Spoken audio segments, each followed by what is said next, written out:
At £70 or more, the EBow is quite an expensive toy, but it's rather more than a toy.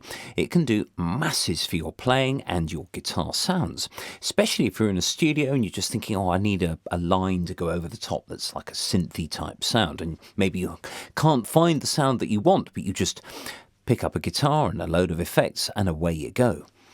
This is really useful. Let's have a look.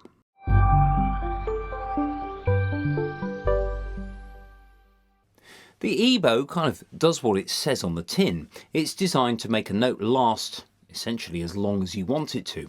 If you just pluck and open like a note on the guitar, it just dies away after a while. Whereas with this thing, you can keep that note going. Now, a word of warning, the output from this is really high. So actually, if I was to play that same note with the EBow here, if I just bring the thing into contact with a string,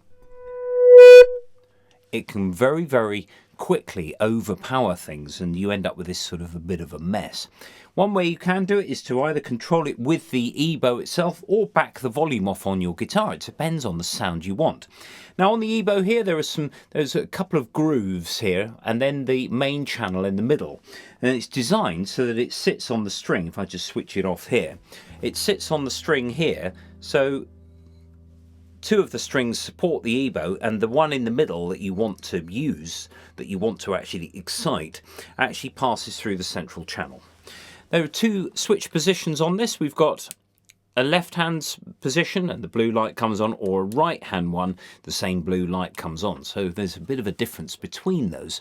Now if I switch the switch to the left and just play a few things, I'm just going to back the volume off so that you can hear without it sort of being too loud. I've got the volume at about 3 or 4 on the guitar.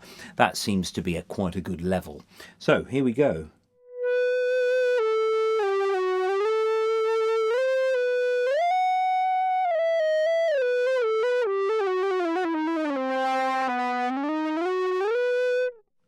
Now it's very easy to make the thing actually rattle a bit, so we've got to be a little bit careful when we lower this onto the string. And by the way, I'm using the neck pickup. That's really where the EBow works. It doesn't work so well on the other pickups, so it's always the neck pickup where you should use that. So my Strat is set to the neck pickup. I've also got the tone rolled off. I'll tell you what, I'll bring the tone all the way back up. Of course there's going to be some treble cut if you back off the volume, but here it is again.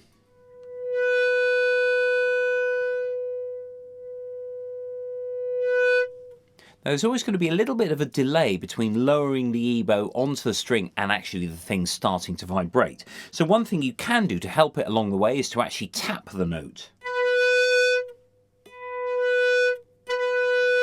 Whereas if I just held the note, it takes a little bit longer to come in. But it depends what you want. It's a really nice effect, this. If you sort of use this through reverbs or something, it can make it sound really nice. So here it is with a little bit of reverb added after the event.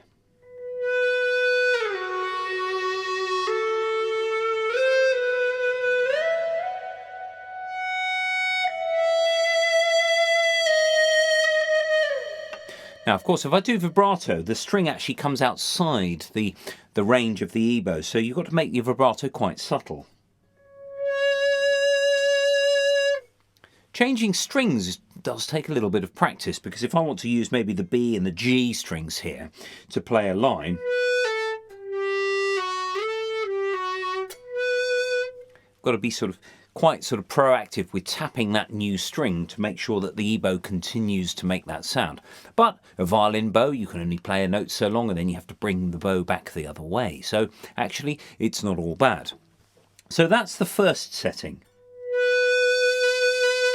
If I switch the switch the other way, I get some quite nice sort of upper harmonics.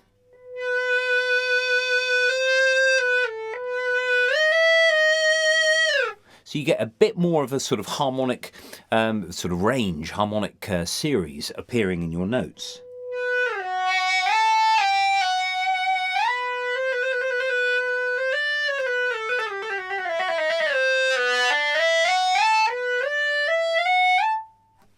Now, of course, this is really good practice for your scales that go up strings as well, because it's much easier to stay on one string than to move across the others.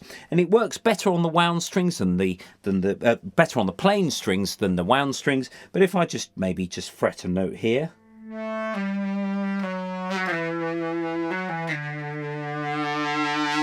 Now, if you bring the bow too close to the pickup, you're going to get that sort of string rattle.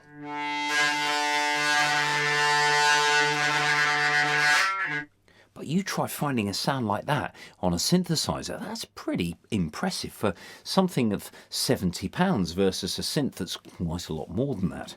Now, not just guitars. Let's try something else.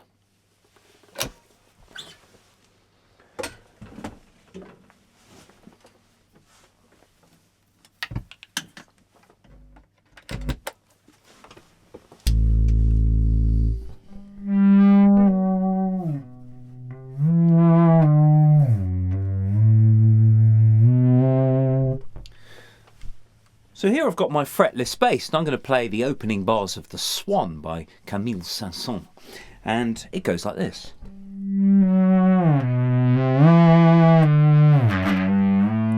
Apart from that rattle, I'll have another go. Now this time, because it's a bass, the channels are going to be a little bit misaligned on the EBow, so you have to be a little bit careful with this. Sometimes holding the strings, the adjacent strings with your fingers either side of the EBow can actually keep it centralised.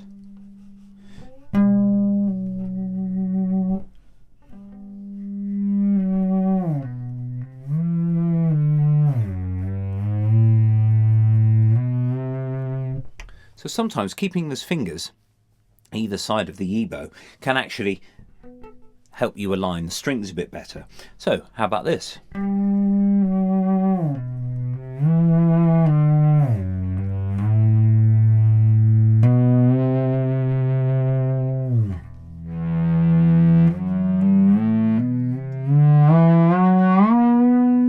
Yay, just the top note there. Of course, changing strings is going to be a bit more of a hassle when you want that continuous line, but as you can hear, it works fine on a fretless bass.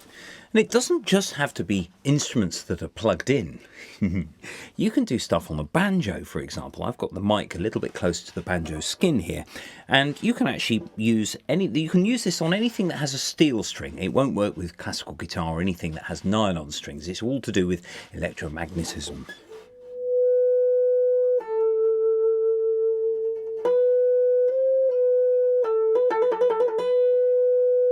Especially in combination with those sort of the tapping there and the actual sound of the banjo against the skin, you can get any sound you want.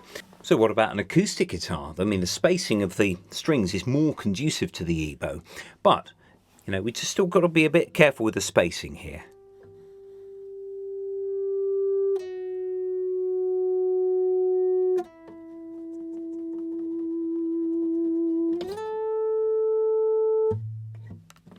Etc. You name it, you can do anything with this.